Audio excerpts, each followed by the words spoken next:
یا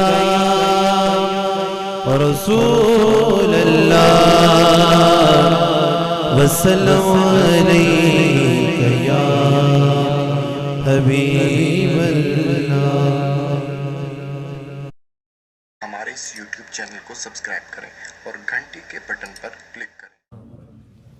حضرات گرامی، الحمدللہ ربیع الاول شریف کا چاند طلوع ہوتا ہے اور سنی اپنے آقا کے میلاد کی خوشی کرنا شروع کر دیتے ہیں، اور جہاں تک کلمہ پڑھنے کا تعلق ہے تو عام فرقے کلمہ نبی پاک صلی اللہ علیہ وسلم کا پڑھتے ہیں، لیکن یہ جشن سنی کرتے ہیں، انتظام سنی کرتے ہیں، یہ میلاد سنی کرتے ہیں، یہ خوشی سنی کرتے ہیں، اور یہ احسان ہے اللہ تبارک و تعالیٰ کا ہم پر۔ دوسرے بھی جلسے کرتے ہیں لیکن عنوان رکھتے ہیں سیرت النبی۔ جس دن نبی صلی اللہ علیہ وسلم کی ولادت ہوئی اس دن بھی جلسے کا عنوان سیرت النبی۔ ارے اپنے نبی صلی اللہ علیہ وسلم کی سیرت کو تو کافر اور بے ایمان بھی مانتے ہیں، اور یہ بات کوئی چھپی ہوئی نہیں ہے۔ جب نبی صلی اللہ علیہ وسلم نے سب کو اکٹھا کیا، اسلامی تاریخ میں یہ واقعہ موجود ہے۔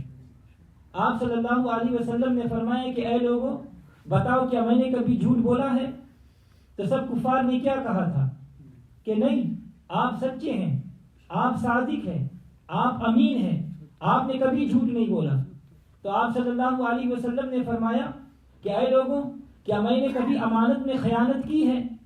تو کفار نے کیا کہا تھا کہ نہیں، ہم یہ مانتے ہیں کہ آپ امین بھی ہیں، آپ صادق بھی ہیں۔ تو حضور صلی اللہ علیہ وسلم کا صادق اور امین ہونا یہ نبی صلی اللہ علیہ وسلم کی سیرت ہے، اور سیرت کو کفار بھی مانتے تھے، لیکن نبی صلی اللہ علیہ وسلم کے میلاد کے واقعات اور حضور صلی اللہ علیہ وسلم کی ولادت شریفہ اور آپ صلی اللہ علیہ وسلم کے بچپن کی شان و عظمت صرف انہوں نے تسلیم کیا جن کے سینوں میں ایمان کی دولت ہے۔ حضرات گرامی، توجہ چاہوں گا، کیا احادیث کی کتاب میں باب میلاد النبی نہیں ہے؟ موجود ہے۔ احادیث کی کتاب میں حضور صلی اللہ علیہ وسلم کے میلاد کا، آپ کی ولادت کا تذکرہ موجود ہے۔ اللہ تعالیٰ کی کتاب قرآن مجید کو پڑھ کر دیکھ لیں، اللہ تبارک و تعالیٰ نے اپنے محبوب صلی اللہ علیہ وسلم کی آمد پاک کا تذکرہ فرمایا۔ اللہ تعالیٰ ارشاد فرماتا ہے یا ایھا الناس قد جاءکم برہان من ربکم، کہ اے ساری کائنات کے لوگوں، بے شک تمہارے پاس میں رب کی طرف سے برہان آ گیا۔ اللہ آمد کی بات کر رہا ہے اور صفت برہان کے ساتھ آیا۔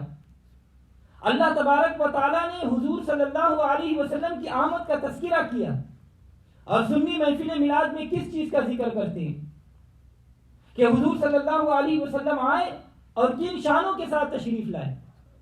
اللہ تعالیٰ نے کیا جامع لفظ استعمال فرمایا، برہان، اور برہان کے معنی ہے دلیل، اور برہان اس دلیل کو کہتے ہیں جس دلیل کا کسی کے پاس جواب نہ ہو۔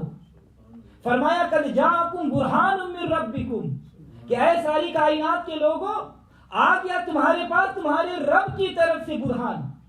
توجہ چاہوں گا، جب اللہ تعالیٰ نے اپنے محبوب کے بھیجنے کی بات کی تو تمام انسانوں کو مخاطب فرمایا۔ انسانوں میں عیسائی بھی ہے، انسانوں میں ہندو بھی ہے، انسانوں میں یہودی بھی ہے، انسانوں میں سکھ بھی ہے، انسانوں میں بدھ مست بھی ہے، انسانوں میں کافرین بھی ہے۔ اللہ تعالیٰ نے تمام انسانوں کو مخاطب کیا، وہ اس لیے کہ میرا حبیب برہان کی صفت کا مالک ہے، میری دلیل ہے اور تمہارے پاس ہے۔ لیکن جب احسان کی باری آئی تو اللہ تبارک و تعالیٰ نے فرمایا لقد من اللہ علی المؤمنین اذ بعث فیہم رسولا۔ اللہ تعالیٰ نے یہ نہیں فرمایا کہ اے لوگوں، میں نے تم پر بڑا احسان کیا، فرمایا مومنین پر احسان کیا۔ تو معلوم ہوا کہ جو نبی صلی اللہ علیہ وسلم کی آمد کو اپنے اوپر رب کا احسان سمجھے گا، رب کا احسان مانے گا، رب کا احسان جانے گا، اللہ کی نعمت سمجھے گا اور خوشی کرے گا اللہ کی اس عظیم نعمت کی، اور وہی احسان مانے گا، اور جو احسان مانے گا وہی ایمان والا ہوگا۔ معلوم ہوا جو حضور صلی اللہ علیہ وسلم کی آمد کی خوشی کرتا ہے قرآن پاک کے نزدیک وہ ایمان والا ہے، کیونکہ احسان ایمان والے پر ہے، احسان مومنوں پر ہے۔ احسان کیا ہی مومنوں پر گیا ہے، اور مسلمانوں کو خوشی کا حکم اللہ تبارک و تعالیٰ نے قرآن پاک میں دیا. اللہ تعالیٰ قرآن پاک میں ارشاد فرماتا ہے قُلْ بِفَضْلِ اللَّهِ وَبِرَحْمَتِهِ فَبِذَلِكَ فَلْيَفْرَحُوا. اے محبوب جب تم پر اللہ کا فضل ہو، اللہ کی رحمت ہو، تو اللہ کے فضل اور اس کی رحمت کے ملنے پر خوب خوشی کیا کرو. یہ کون فرما رہا ہے؟ اللہ تبارک و تعالیٰ. میرا وہابیوں دیوبندیوں کو یہ سوال ہے کہ اگر نبی صلی اللہ علیہ وسلم سے بڑھ کر کوئی اللہ کا فضل ہے تو پیش کرو، اگر نبی صلی اللہ علیہ وسلم سے بڑھ کر کوئی رحمت ہے تو پیش کرو. ارے یہ تو وہ اللہ کی رحمت ہے. اللہ تعالیٰ فرماتا ہے وَمَا أَرْسَلْنَاكَ إِلَّا رَحْمَةً لِلْعَالَمِينَ. اے محبوب ہم نے آپ کو تمام جہانوں کے لیے رحمت بنا کر بھیجا. ارے تم نے نبی صلی اللہ علیہ وسلم کا کلمہ تو پڑھ لیا مگر ان کی محبت تمہارے دل میں نہیں آئی. توجہ چاہوں گا، دیکھیے کہ نمازیں تو پچھلی امتیوں پر بھی فرض ہوئی، حضور صلی اللہ علیہ وسلم کی امت پر بھی فرض ہے. حضور نے فرمایا کہ جب میرا امتی نماز پڑھنے کے لیے مسجد کی طرف جاتا ہے تو اس کے ہر دائیں قدم اٹھانے کے بدلے میں ایک نیکی لکھی جاتی ہے، اور جب وہ بایاں قدم اٹھاتا ہے تو ہر قدم اٹھانے کے بدلے میں ایک گناہ معاف ہو جاتا ہے. آؤ میں پوچھتا ہوں کہ نمازیں تو پچھلی امتیوں پر بھی فرض ہوئی تھی، لیکن کسی نبی نے یہ نہیں فرمایا کہ اے میری امتیوں عبادت گاہ جاؤ تو ہر قدم اٹھانے پر نیکیاں ملتی ہے اور تمہارے گناہ معاف ہوں گے. نہیں، کسی نبی نے یہ نہیں فرمایا. یہ فرمایا ہے تو صرف سیدہ آمینہ کے لال نے فرمایا ہے. تو اندازہ کریں کہ ہمارے نبی صلی اللہ علیہ وسلم کی رحمت کتنی وسیع ہے. حضور صلی اللہ علیہ وسلم بارک نے ارشاد فرمایا کہ جو شخص محبت سے ماں باپ کے چہرے کو دیکھے ان کے نامہ اعمال میں ایک حج اور ایک عمرہ کا ثواب لکھ دیا جاتا ہے. تو میرے آقا کی احادیث مبارکہ پڑھ کر بھی آپ کی رحمت کا انکار کرنے والوں قرآن بھی پڑھ لو. اللہ تعالیٰ فرماتا ہے وَمَا أَرْسَلْنَاكَ إِلَّا رَحْمَةً لِلْعَالَمِينَ. اور اللہ تعالیٰ کا یہ ارشاد بھی مانو قُلْ بِفَضْلِ اللَّهِ وَبِرَحْمَتِهِ فَبِذَلِكَ فَلْيَفْرَحُوا. آج اگر تمہارا کوئی لیڈر آ جائے، تم اسٹیج سجاتے ہو، جھنڈیاں لگاتے ہو، خوشی کرتے ہو، لائٹیں لگاتے ہو، ہم پوچھتے ہیں کہ بتاؤ بھائی تم اپنے لیڈر کے آنے پر کیوں خوشی کرتے ہو؟ تو جواب دیتے ہیں کہ ہمارا لیڈر اللہ کی رحمت ہے، اتنا اچھا لیڈر ملا ہے، یہ اللہ کی عطا ہے. میں پوچھتا ہوں ارے تم اپنے لیڈر کے لیے جو مرضی کرو لیکن حضور صلی اللہ علیہ وسلم کے نام پر تمہیں کیا ہو جاتا ہے؟ تم کیسے مسلمان ہو کہ تمہیں اپنے رسول کے نام سے چڑ ہے؟ یہ کیا دین ہے؟ کیا یہ اسلام ہے؟ کیا یہ ایمان ہے؟ توجہ چاہوں گا، جب بیٹے کی شادی کرو چاہے کوئی وہابی ہو یا سنی ہو تو سجاوٹ کرتے ہیں، ڈیکوریشن کے سامان لگاتے ہیں، لائٹنگ لگاتے ہیں کہ اپنے بیٹے کی شادی کر رہا ہوں. چاہے شادی کے بعد وہی بیٹا اپنے باپ کو جھڑکنا شروع کر دے. مجھے بتاؤ کہ کوئی باپ ہے جو اپنے بیٹے کے بارے میں حتمی طور پر یہ لکھ کر دے کہ میرا بیٹا میرا وفادار رہے گا؟ نہیں لکھ کر کوئی دے سکتا. جب لڑکے کے بیوی نے لڑکے سے کہا کہ میں نے 2 چچا 3 ماموں چھوڑے ہیں، 1 ماں 1 باپ 2 بھائی اور 3 بہنیں چھوڑی ہیں، اور تم میرے لیے ایک بوڑھے ماں باپ کو نہیں چھوڑ سکتے، تو بیٹا فوراً کہتا ہے کہ جو حکم ہے ہم وہ کریں گے. تو حضرات گرامی، تم اس کے لیے جھنڈے لگاتے ہو جو بے وفا ہے، تم اس کے لیے سجاوٹ کرتے ہو جو بعد میں تجھے تانا دے گا، تم اس کے لیے اتنی محبت کرتے ہو جو تمہارے ساتھ کیا سلوک رویہ رکھتا ہے. لیکن آؤ جو میرے آقا علیہ الصلوۃ والسلام کی رحمت کا اندازہ کرنا ہو تو دیکھو حضور صلی اللہ علیہ وسلم اپنے امت سے کتنے پیار کرتے ہیں. حضور صلی اللہ علیہ وسلم پیدا ہوتے بھی اپنے امت کو نہیں بھول رہے، معراج پہ جا کر بھی امت کو نہیں بھول رہے، غاروں میں جا کر امت کی بخشش کے لیے دعائیں فرما رہے ہیں، پہاڑوں میں جا کر امت کی بخشش کے لیے دعائیں فرما رہے ہیں، تنہائیوں میں امت کی بخشش کے لیے دعائیں فرما رہے ہیں، اندھیروں میں امت کا غم ستاتا ہے، اور پھر جب ہم یہاں سے جائیں گے تو قبر میں بھی نبی پاک صلی اللہ علیہ وسلم اپنی رحمت فرمائیں گے. تو جو نبی اتنا پیار کرنے والا ہو، جو نبی اتنا محبت کرنے والا ہو، جو ہم گندوں کے گناہوں کو دھونے والا ہو، اور اس ہستی کے پیدائش کے لیے تم خوشی بھی نہیں کر سکتے. لیکن اہل سنت و جماعت الحمدللہ یہ خوشی کریں گے، ہم نعتیں پڑھیں گے، ہم ڈیکوریشن کریں گے، اس لیے کہ روتوں کو رلائیں گے، جلدوں کو جلائیں گے، میلاد منائیں گے. توجہ چاہوں گا. کہتے ہیں کہ جی اس دن وفات بھی ہوئی تھی, ہمیں تو ان کی وفات کا غم ہے. میں پوچھتا ہوں کہ حضور صلی اللہ علیہ وسلم کا میلاد پہلے ہوا تھا یا وفات؟ میلاد پہلے ہوا ہے, تو جو کام پہلے ہوا ہے وہ منا لو, جو بعد میں ہوا ہے وہ بعد میں منائیں گے. نادانو, جو واقعہ پہلے ہوا ہے اس کی خوشی نہیں کرتے. نہ تمہیں میلاد النبی کی کبھی خوشی ہوئی اور نہ ہی تم نے کبھی وفات منائی ہے. توجہ چاہوں گا, بہت اہم بات کر رہا ہوں. جس کو کسی کی آمد کی خوشی نہ ہو, جس کو کسی کی آمد کی خوشی نہ ہو, اس کے جانے کا غم نہیں ہوتا. جس کے آنے کی خوشی ہو اسی کے جانے کا غم ہوتا ہے. آنا پہلے ہوتا ہے, جانا بعد میں ہوتا ہے. پہلے آنے کی خوشی کر لو, پھر جانے کی غم کی بات کریں گے. اب رہی یہ بات کہ کیا واقعی 12 ربیع الاول کو وفات ہوئی تھی؟ توجہ رہے, کیا واقعی 12 ربیع الاول کو نبی پاک صلی اللہ علیہ وسلم کی وفات ہوئی تھی؟ یہ تحقیق غلط ہے. یہ صرف جشن میلاد النبی کی خوشیاں نہ منانے کے بہانے ہیں. صحابہ اکرام, تابعین, مفسرین, محدثین, مؤخرین کی اکثریت اس بات پر متفق ہے کہ 12 ربیع الاول وفات نہیں بلکہ یوم ولادت ہے. انشاءاللہ میں 9 حوالہ دیتا ہوں. امام ابو بکر عبداللہ بن ابی شیبہ اپنی کتاب میں حضرت جابر رضی اللہ تعالیٰ عنہ اور حضرت عبداللہ بن عباس رضی اللہ تعالیٰ عنہ کے حوالے سے بیان فرماتے ہیں کہ رسول اللہ صلی اللہ علیہ وسلم کی ولادت عام فیل بروز پیر 12 ربیع الاول کو ہوئی. تو ان دو جلیل القدر صحابہ اکرام کی صحیح اسناد مرفوع روایت کی موجودگی میں کسی اور مورخ کا یہ کہنا کہ 12 یوم ولادت نہیں, ہرگز قابل قبول نہیں. مزید حوالے سنیں. امام ابو بکر احمد بن الحسین بہقی رحمۃ اللہ علیہ, آپ اپنی کتاب دلائل نبوہ شریف میں یہ لکھتے ہیں کہ 12 ربیع الاول بروز پیر حضور صلی اللہ علیہ وسلم کا یوم ولادت ہے. اور شارح بخاری امام احمد قسطلانی رحمۃ اللہ علیہ, آپ مبارک فرماتے ہیں کہ مشہور قول یہی ہے کہ پیر کے دن 12 ربیع الاول کو حضور صلی اللہ علیہ وسلم کی ولادت شریفہ ہوئی.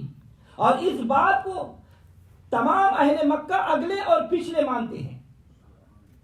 اور اسلام کے عظیم سیرت نگار امام بن اسحاق تابی رحمۃ اللہ علیہ, آپ اپنی کتاب البدایہ والنہایہ میں یہ فرماتے ہیں کہ یوم ولادت 12 ربیع الاول بروز پیر ہے. اور جلیل القدر مفسر امام ابو جعفر محمد بن جریر الطبری رحمۃ اللہ علیہ, آپ اپنی تاریخ طبری میں لکھا ہے کہ 12 ربیع الاول یوم ولادت ہے. اور علم تاریخ اور فلسفہ تاریخ کے امام علامہ ابن خلدون نے تاریخ ابن خلدون میں لکھا ہے کہ 12 ربیع الاول یوم ولادت ہے. اور حضرت شاہ عبدالحق محدث دہلوی رحمۃ اللہ علیہ, آپ نے مدارج النبوت میں سب سے پہلے یہ قول نقل کیا کہ ولادت نبوی صلی اللہ علیہ وسلم 12 ربیع الاول کو ہوئی. بعض اقوال نقل کرنے کے بعد فرماتے ہیں کہ اکثر اہل اسلام کے درمیان مشہور ترین قول یہی ہے, اور آپ کی ولادت 12 ربیع الاول کو ہوئی. تو حضرات گرامی, اکثر اہل اسلام کے درمیان مشہور ترین قول یہی ہے کہ آپ کی ولادت 12 ربیع الاول کو ہوئی ہے. اور مسلک دیوبند کے معروف عالم مولوی اشرف علی تھانوی اپنی کتاب نشت الطیب میں لکھتے ہیں کہ حضور صلی اللہ علیہ وسلم کا میلاد 8 یا 12 ربیع الاول کو ہوا, مگر وفات 12 ربیع الاول کو نہیں ہے. اور غیر مقلدین اہل حدیث کے پیشوا نواب صدیق حسن خان بھوپالی اپنی کتاب الشمامۃ العنبریہ من مولد الخیر البریہ کے صفحہ نمبر 7 پہ لکھا ہے کہ ولادت شریف مکہ مکرمہ میں وقت طلوع فجر کے پیر کے روز 12 ربیع الاول عام فیل کو ہوئی. اور جمہور علماء کا قول یہی ہے, اور ابن جوزی نے بھی اسی پر اتفاق کیا ہے. تو حضرات گرامی, توجہ چاہوں گا, اپنے تو رہے اپنے, بیگانوں نے بھی تسلیم کر لیا کہ 12 ربیع الاول یوم ولادت ہے, یوم وصال نہیں. توجہ رہے. اور یہ جو مشہور کیا جاتا ہے کہ حضور صلی اللہ علیہ وسلم کی وفات 12 ربیع الاول کو ہوئی، لہذا 12 ربیع الاول کو میلاد کی خوشی نہیں کرنی چاہیے. یہ ایک مغالطہ ہے، ایک دھوکہ ہے، اور دھوکہ دینے والے لوگ بڑی چلاکی کے ساتھ سیدھے سادے عام مسلمانوں کو اس قسم کی گفتگو کر کے پریشان کر دیتے ہیں. حقیقت حال یہ ہے کہ سیرت کی بعض کتاب میں یہ روایت ملتی ہے کہ حضور صلی اللہ علیہ وسلم کا وصال مبارک 12 ربیع الاول کو ہوا، لیکن مستند مؤرخین اور محققین علماء اہل سنت کے نزدیک یہ بات پایا ثبوت کو نہیں پہنچی. تحقیق اس کے برعکس ہے، اور امت کی واضح اکثریت اس بات پر متفق ہے کہ سیرت کی تمام معتبر اور مستند کتاب اس بات کو بیان کرتی ہے کہ حضور صلی اللہ علیہ وسلم کی ولادت 12 ربیع الاول کو یقینی ہے، لیکن آپ کا وصال 12 ربیع الاول کو ثابت نہیں ہے.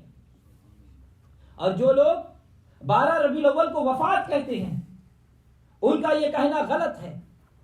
اگر اس لفظ کو استعمال کرنا ہے تو 12 وفات نہ کہو بلکہ 12 حیات کہو. اب ذہن میں ایک تجسس پیدا ہوگا کہ پھر حضور صلی اللہ علیہ وسلم کا وصال کس تاریخ کو ہوا. تو اس مسئلہ پر مشہور سیرت نگار امام ابو القاسم عبد الرحمن بن عبداللہ سہیلی رحمۃ اللہ علیہ آپ مبارک نے فیصلہ کیا. آپ فرماتے ہیں کہ حضور صلی اللہ علیہ وسلم کی وفات 12 ربیع الاول کو کسی صورت بھی صحیح نہیں ہو سکتی، کیونکہ یہ امر واضح ہے کہ حضور کی وفات ربیع الاول 11 ہجری بروز پیر کو ہوئی ہے، اور 10 ہجری کا حجۃ الوداع بروز جمعہ ہوا. بس اس حساب سے ذی الحجہ 10 ہجری کی پہلی تاریخ جمعرات بنتی ہے. اس سے آگے ربیع الاول کے جتنے مہینے 30 دن کے شمار کریں یا 29 دن کے، یا بعض 30 دن کے اور بعض 29 کے، کسی بھی صورت بھی 12 ربیع الاول پیر کا دن ہو ہی نہیں سکتا. اس بات کو یوں سمجھیں کہ اگر یہ فرض کر لیا جائے کہ ذی الحجہ، محرم، سفر یہ تینوں مہینے 30 دن کے تھے تو پیر کا دن 6 ربیع الاول بنتا ہے. اگر یہ فرض کر لیا جائے کہ یہ تینوں مہینے 29 دن کے تھے تو پیر کے دن 2 ربیع الاول بنتی ہے. اگر یہ فرض کر لیا جائے کہ 2 ماہ 30 دن کے اور 1 ماہ 29 دن کا تھا تو پیر کا دن 7 ربیع الاول بنتی ہے. اگر یہ فرض کر لیا جائے کہ 2 مہینے 29 کے تھے اور 1 مہینہ 30 دن کا تھا تو پیر کے دن پہلی ربیع الاول بنتی ہے. اب توجہ رہے، 6 اور 7 ربیع الاول کا کوئی قائل نہیں، لہذا آپ کا یوم وصال پہلی یا 2 ربیع الاول ہے. اور مزید حوالہ سنیں، امام بہقی رحمۃ اللہ علیہ لکھتے ہیں کہ حضور صلی اللہ علیہ وسلم کا یوم وصال 2 ربیع الاول ہے دلائل نبوہ شریف میں. امام بن عساکر رحمۃ اللہ علیہ آپ نے مختصر تاریخ دمشق میں لکھتے ہیں کہ حضور صلی اللہ علیہ وسلم کا وصال پہلی ربیع الاول ہے. اور حافظ ابن کثیر البدایہ و نہایہ میں لکھتے ہیں کہ حضور صلی اللہ علیہ وسلم نے 2 ربیع الاول کو پیر کے دن وفات پائی. اور حافظ ابن حجر فرماتے ہیں کہ آپ کی وفات 2 ربیع الاول کو ہوئی. علامہ ابو القاسم سہیلی رحمۃ اللہ علیہ نے اسی کو ترجیح دی ہے، اور دوسروں کی غلطی کی وجہ یہ بتائی کہ ثانی کو ثانی عشر خیال کر لیا گیا، یعنی 2 کو 12 خیال کر لیا گیا. بعض نے بعض کی پیروی کی، اور علماء دیوبند کے پیشوا اشرف علی تھانوی اپنی کتاب نشط الطیب میں لکھتے ہیں کہ تاریخ کی تحقیق نہیں ہوئی اور 12ویں جو مشہور ہے وہ حساب درست نہیں ہے. اور تفسیر مظہری میں قاضی ثناء اللہ پانی پتی رحمۃ اللہ علیہ آپ مبارک فرماتے ہیں کہ آپ کا یوم وصال پہلی یا 2 تاریخ ہے. اور نعمانی شبلی لکھتے ہیں کہ کسی حالت اور کسی شکل میں بھی 12 ربیع الاول کو پیر کا دن ہو ہی نہیں سکتا.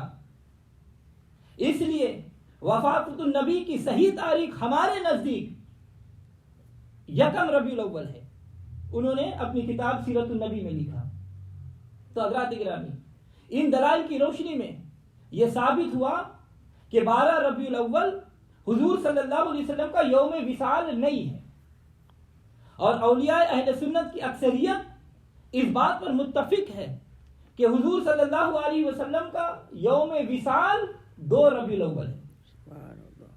تو حضرات گرامی، قرآن پاک کہتا ہے کہ نبی صلی اللہ علیہ وسلم کی آمد پر خوشی کرو، اور ایسی خوشی کرو جس میں مال خرچ ہوتا ہو۔